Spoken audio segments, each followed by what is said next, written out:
প্ৰধানৰ ৰহস্যজনক মৃত্যু আৰু এই ৰহস্যজনক মৃত্যুৱে লৈছে নতুন মোড়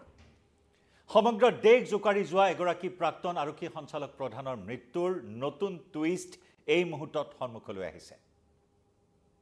হয় কৰ্ণাটকৰ প্ৰাক্তন আৰক্ষী সঞ্চালক প্ৰধান ওম প্ৰকাশৰ মৃত্যু হেয়া স্বাভাৱিক মৃত্যু নহয় হেয়া আছিল এটা হত্যাকাণ্ড এটা লোমহৰ্ষক হত্যাকাণ্ড আৰু সেই লোমহৰ্ষক হত্যাকাণ্ড সংঘটিত কৰে খুদ প্ৰাক্তন আৰক্ষী সঞ্চালক প্ৰধান গৰাকীৰ পত্নী আৰু কন্যাই এটা নতুন টুইষ্ট এই মুহূৰ্তত সন্মুখলৈ আহিছে আৰু এই নতুন টুইষ্টে সকলোৰে চকু কপালত তুলিছে এই হাই প্ৰফাইল হত্যাকাণ্ডৰ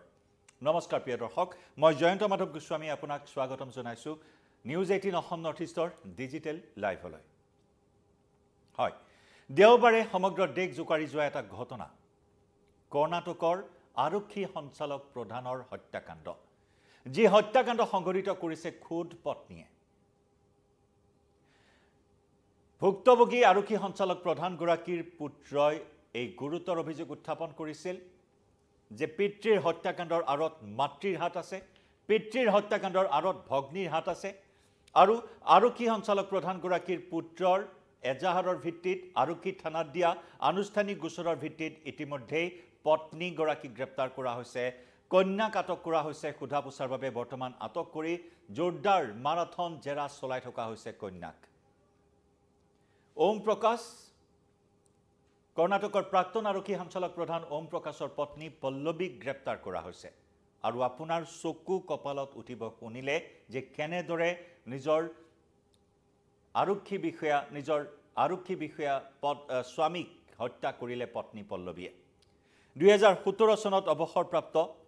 এইগৰাকী আৰক্ষী বিষয়াই কেনেদৰে পত্নীৰ জিঘাংখাৰ বলি হ'বলগীয়া হ'ল পত্নীৰ নৃশংসতাৰ বলি হ'বলগীয়া হ'ল যি কথা শুনিলে আপুনি শিহৰিত হৈ উঠিব নিজৰ অট্টালিকা কৰ্ণাটকৰ যি হাই প্ৰফাইল যি স্থান আছে হাই প্ৰফাইল লোকৰ যি বসতিস্থল HSR লেআউট এই HSR লেআউটত থকা তিনিমহলীয়া বাসগৃহত সংঘটিত হৈছিল কালি সেই নৃশংস হত্যাকাণ্ডটো আমি এই মুহূৰ্তত আপোনালোকক জনাব বিচাৰিছো যে পত্নীয়ে প্ৰথমে কেনেদৰে আক্ৰমণ কৰিছিল নিজৰ স্বামীক সেইখিনি কথা ইতিমধ্যে আৰক্ষীৰ অনুসন্ধানত পোহৰলৈ আহিছে আৰক্ষীয়ে জোৰদাৰ অনুসন্ধান চলাইছে কাৰণ আৰক্ষীকো জোকাৰি গৈছে এই ঘটনাই কাৰণ এগৰাকী প্ৰাক্তন আৰক্ষী সঞ্চালক প্ৰধানৰ হত্যাকাণ্ড স্বাভাৱিকতে প্ৰশ্ন উত্থাপন হয় যে আৰক্ষীৰ নিৰাপত্তা কোট নিৰাপত্তা বিষয়টো এই মুহূৰ্তত প্ৰশ্ন জড়িত হৈ পৰিছে এই বিষয়টোক লৈ আৰু সেইবাবে আৰক্ষীও সমগ্ৰ বিষয়টো গুৰুত্ব সহকাৰে লৈছে যে কি কাৰণত এই হত্যাকাণ্ড সংঘটিত হ'ল বা কিয় পত্নীয়ে হত্যা কৰিলে কিয় পত্নী কন্যাই মিলি হত্যা কৰিলে প্ৰাক্তন আৰক্ষী সঞ্চালক প্ৰধানজনক সেই কথা জানিবৰ বাবে সমগ্ৰ দেশবাসী এই মুহূৰ্তত উৎসুক হৈ আছে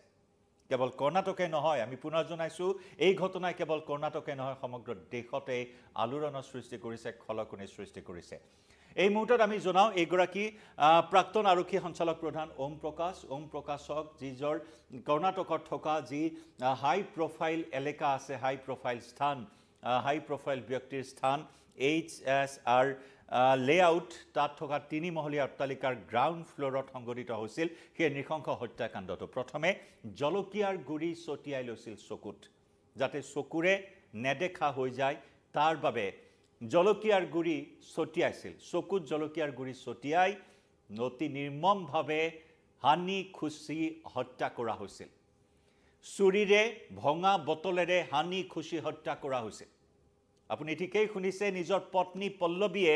এইগৰাকী পত্নী পল্লৱীয়ে নিজৰ স্বামী প্ৰাক্তন আৰক্ষী বিষয়া প্ৰাক্তন আৰক্ষী সঞ্চালক প্ৰধান কৰ্ণাটকৰ দৰে এখন ৰাজ্যৰ প্ৰাক্তন আৰক্ষী সঞ্চালক প্ৰধানক নিজৰ পত্নীয়ে এনেদৰে অতি নিৰ্মমভাৱে হানি খুচি হত্যা কৰিছে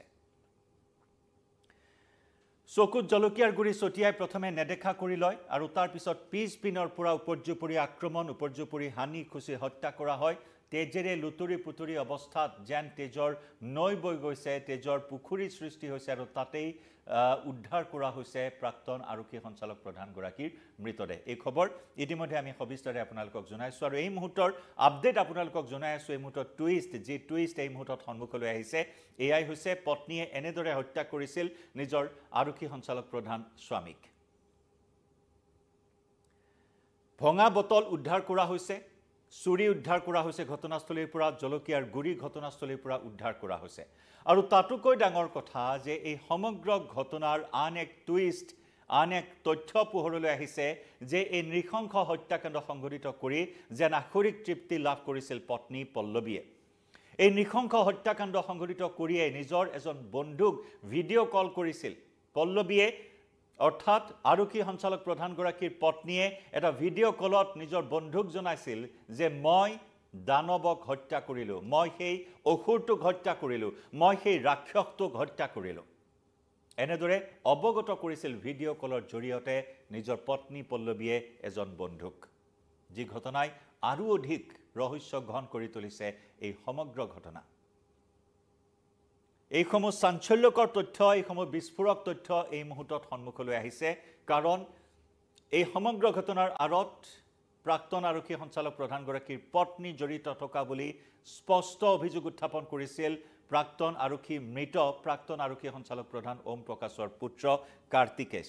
কাৰ্তিকেশে আৰক্ষীৰ ওচৰত গোচৰ দিছিল যে এই ঘটনাত নিজৰ ভগ্নী আৰু মাতৃ জড়িত থকাটো 100% নিশ্চিত, কাৰণ বিগত সপ্তাহৰ পৰা ধাৰাবাহিক ৰূপে হত্যাৰ ভাবুকি দিছিল পত্নী পল্লৱীয়ে মৃত ওম প্ৰকাশক। ধাৰাবাহিক ৰূপত হত্যাৰ ভাবুকি দিছিল আৰু সেই হত্যাৰ ভাবুকিত ভীতিগ্ৰস্ত হৈ মৃত্যুৰ দুদিন পূৰ্বে জীয়েকৰ ঘৰত থাকিবলৈ গৈছিল। জীয়ৰীৰ ঘৰত আশ্ৰয় বিচাৰি গৈছিল ওম প্ৰকাশ। দুৰ্ভগীয়া ওম প্ৰকাশে পত্নীৰ ভাবুকিত অৱশেষত ভীতিগ্ৰস্ত হৈ জীয়ৰীৰ ওচৰত থাকিবলৈ গৈছিল, জীয়ৰীৰ ওচৰত আশ্ৰয় বিচাৰি গৈছিল। কিন্তু কনিষ্ঠা তেওঁৰ যি জীয়ৰী আছে কৃতি, ইতিমধ্যে কৃতিকো আমি জনাইছোঁ আৰক্ষীয়ে আটক কৰি সোধা পোছা চলাই আছে। এই হত্যাকাণ্ডত কৃতিৰ হাত থকাৰ কথাও ইতিমধ্যে আৰক্ষীয়ে ক্লু লাভ কৰিছে আৰু সেই মৰ্মে কৃতিক বৰ্তমান জেৰা চলাই আছে। আৰু সেইগৰাকী কৃতিয়েই পিতৃক ঘৰলৈ উভতাই আনিছিল। জীয়েকৰ ঘৰত থাকিবলৈ গৈছিল, কিন্তু তেওঁৰ ইচ্ছাৰ বিৰুদ্ধে, দুৰ্ভগীয়া ওম প্ৰকাশৰ ইচ্ছাৰ বিৰুদ্ধে ঘৰলৈ উভতাই আহিবলৈ হেঁচা প্ৰয়োগ কৰিছিল কন্যা কৃতিয়ে আৰু সেই মৰ্মে ঘৰলৈ উভতাই আনিছিল। কিন্তু অভিশপ্ত দেওবাৰে পত্নীয়ে যে এনেধৰণৰ এটা কাণ্ড সংঘটিত কৰিব হয়তো ভয় খাইছিল যদি তেওঁ ভবা নাছিল। কিন্তু দৰাচলতে যি ভাবুকি দিছিল সেই ভাবুকিক বাস্তৱত পৰিণত কৰিলে পত্নীয়ে। পৈশাচিক ৰূপ ধাৰণ কৰা পত্নীয়ে বাস্তৱত ৰূপ দিলে স্বামীক হত্যা কৰি। শেহতীয়াকৈ আৰু বহুখিনি বিস্ফোৰক তথ্য পোহৰলৈ আহিছে। পুত্ৰ কাৰ্তিকেশে আৰক্ষীক জনোৱা অনুসৰি প্ৰায়ে বাক বিতণ্ডা হৈছিল। বাক বিতণ্ডাই চূড়ান্ত পৰ্যায় পাইছিল স্বামী স্ত্ৰীৰ মাজত, অৰ্থাৎ পিতৃ মাতৃৰ মাজত। এনেকুৱা ধৰণৰ বাক বিতণ্ডা কোনো থাকিব নোৱাৰা অৱস্থা হৈছিলগৈ।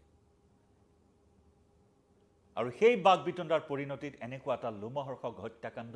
আৰক্ষীৰ পৰিয়ালত কোনেও হয়তো কাহানিও কল্পনা কৰিব পৰা নাছিল। আৰক্ষীৰ দৰে এটা পৰিয়ালত তেওঁলোকৰ কি নাই? আৰক্ষী সঞ্চালক প্ৰধানৰ দৰে এটা পদত অধিষ্ঠিত হৈ 2017 চনত অৱসৰ গ্ৰহণ কৰা এগৰাকী প্ৰাক্তন বিষয়া। তেওঁলোকৰ অভাৱ বুলিবলৈ একো নাই, কিন্তু আচল প্ৰকৃত বস্তুৰে যেন অভাৱ আছিল, মানৱীয়তা। আৰু সেই অভাৱখিনিৰ বাবে হয়তো এনেকুৱা ধৰণৰ এটা নৃশংস ঘটনা সংঘটিত হ'ল। আৰু বহুখিনি তথ্য পোহৰলৈ আহিছে। এই দম্পতীৰ মাজত যিহেতু সঘনাই সংঘৰ্ষ হৈছিল, এই সংঘৰ্ষৰ কাৰণ আছিল সম্পত্তি কেন্দ্ৰিক বিবাদৰ এটা ভয়ংকৰ পৰিণাম এটা প্ৰতিষ্ঠিত পৰিয়ালত। সমাজত প্ৰতিষ্ঠিত এটা পৰিয়াল, এটা আৰক্ষীৰ পৰিয়াল, আৰু সেই আৰক্ষীৰ পৰিয়ালত যে সম্পত্তিক লৈ এনেধৰণৰ বিবাদ আৰু সেই সম্পত্তিৰ বিবাদৰ পৰিণতিত এটা হত্যাকাণ্ড হ'ব হয়তো আজিৰ সভ্য সমাজত কোনেও হয়তো ভাবিব পৰা নাছিল। HSR লেআউট আমি ইতিমধ্যে উল্লেখ কৰিছোঁ, কৰ্ণাটকৰ এটা হাই প্ৰফাইল স্থান, আৰু এই HSR লেআউটত এনেদৰেই দুয়োৰে মাজত প্ৰচণ্ড কাজিয়াৰ সূত্ৰপাত হৈ আহিছে। কাজিয়াৰ কাৰণ হৈছিল সম্পত্তিৰ বিবাদ। বিশেষকৈ দাণ্ডেলি, কৰ্ণাটকৰ দাণ্ডেলিত এডোখৰ মাটি আছিল, এডোখৰ ভূমি আছিল। দাণ্ডেলিত থকা সেই ভূমিডোখৰক কেন্দ্ৰ কৰি প্ৰায় উত্তেজনাৰ সৃষ্টি হৈছিল, দুয়োৰে মাজত কাজিয়াৰ সূত্ৰপাত হৈছিল। আৰু সেই কাজিয়াৰ পৰিণতিতে আনকি দুয়োৰে মাজত এনেকুৱা ধৰণৰ সংঘাত যে সেই সংঘাত গৈ আৰক্ষী থানাও পাইছিলগৈ। কৰ্ণাটকৰ HSR লেআউটৰ আৰক্ষী থানাত গৈ পত্নীয়ে আনকি অভিযোগ দাখিল কৰিছিল স্বামী ওম প্ৰকাশৰ বিৰুদ্ধে কিন্তু সেই সময়ত পত্নীৰ অভিযোগ আৰক্ষীয়ে গুৰুত্ব সহকাৰে নোলোৱাৰ অভিযোগত আনকি HSR লেআউটৰ আৰক্ষী থানাত ধৰ্ণাটো বহিছিল এইগৰাকী মহিলা অৰ্থাৎ প্ৰাক্তন আৰক্ষী সঞ্চালক প্ৰধানৰ পত্নী পল্লৱীয়ে ধৰ্ণাত বহি প্ৰতিবাদ সাব্যস্ত কৰিছে যে তেওঁৰ অভিযোগ আৰক্ষীয়ে গুৰুত্ব সহকাৰে লোৱা নাছিল আৰু তাতোকৈ ডাঙৰ কথা যে পত্নী পল্লৱী সিজোফ্ৰেনিয়া মানসিক ৰোগত মানসিক এক জটিল ৰোগত আক্ৰান্ত হৈ আছিল আৰু সিজোফ্ৰেনিয়া ৰোগত আক্ৰান্ত এইগৰাকী মহিলা পল্লৱীয়ে আনকি চিকিৎসকৰ পৰামৰ্শ অনুসৰি ঔষধো সেৱন কৰি আছিল এক দীৰ্ঘদিনীয়া মানসিক ৰোগত আক্ৰান্ত হৈ আছিল পল্লৱীয়ে সিজোফ্ৰেনিয়া ৰোগত আক্ৰান্ত হৈ চিকিৎসাধীন হৈ আছিল আৰু ঔষধ খাই তেওঁ কিছুদিন ঔষধ খাই আছিল বুলি ইতিমধ্যে আৰক্ষী সূত্ৰই প্ৰকাশ কৰিছে আৰু পাৰিবাৰিক যি কণ্ডল পাৰিবাৰিক ট্ৰেজেডিয়ে এনে ধৰণৰ এটা ভয়ংকৰ ৰূপ গ্ৰহণ কৰিব ভয়ংকৰ ৰূপ ধাৰণ কৰিব যি ভয়ংকৰ ৰূপ ধাৰণে যি ট্ৰেজেডিয়ে এগৰাকী উচ্চপদস্থ আৰক্ষী বিষয়াৰ জীৱন অন্ধকাৰশূন্য কৰি তুলিব প্ৰাণ ল'ব পাৰিব পত্নীয়ে সেই কথাই সকলোকে অবাক কৰি তুলিছে এগৰাকী অতি দক্ষ এগৰাকী অত্যন্ত চোকা এগৰাকী আৰক্ষী বিষয়া 1981 চনৰ IPS তেওঁ বিহাৰ বেটছৰ IPS ওম প্ৰকাশ বিহাৰৰ চম্পাৰণত তেওঁৰ ঘৰ বিহাৰৰ চম্পাৰণৰ 1981 চনৰ বেটছৰ IPS বিষয়া ওম প্ৰকাশ আৰু তেওঁ জিঅলজিত স্নাতকোত্তৰ ডিগ্ৰী লাভ কৰা ভূতত্ত্বত স্নাতকোত্তৰ ডিগ্ৰী লাভ কৰে আৰু 2015 চনৰ 1 মাৰ্চৰ পৰা 2017 চনৰ মাৰ্চ মাহত অৱসৰ লোৱালৈকে তেওঁ আৰক্ষী সঞ্চালক প্ৰধান আৰু কৰ্ণাটকৰ আৰক্ষীৰ মহাপৰিদৰ্শক হিচাপে কাৰ্যনিৰ্বাহ কৰিছিল গতিকে এগৰাকী দক্ষ আৰক্ষী সঞ্চালক প্ৰধানৰ জীৱনত যে এনেকুৱা ধৰণৰ এটা ঘটনা সংঘটিত হ'ব পাৰে সেয়া হয়তো কোনেও কাহানিও কল্পনা কৰিব পৰা নাছিল ইতিমধ্যে আৰক্ষীয়ে জোৰদাৰ গতিত তদন্ত অনুসন্ধান চলাই আছে আৰু এই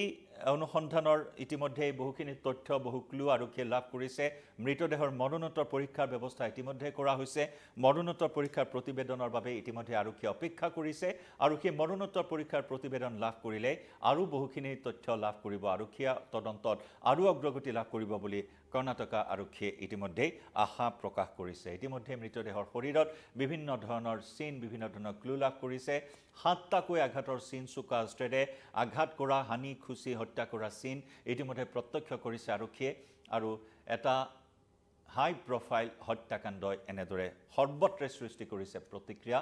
আৰু এই ঘটনাৰ এতিয়া উচিত তদন্তৰ দাবী উত্থাপন হৈছে সৰ্বত্ৰে দোষীক কঠোৰতকৈ কঠোৰ শাস্তি বিহাৰ দাবী উত্থাপন হৈছে নিজৰ পুত্ৰই মুখা খুলিলে মাতৃ আৰু ভগ্নীৰ নিজৰ মাতৃ আৰু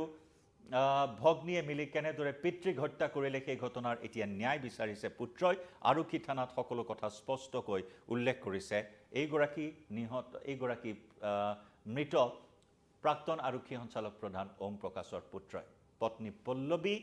এই নৃশংস কাণ্ড সংঘটিত কৰিছে আৰু নৃশংস কাণ্ড সংঘটিত কৰি ভিডিঅ' কল কৰি দেওবাৰে বন্ধুক জনাইছিল যে মই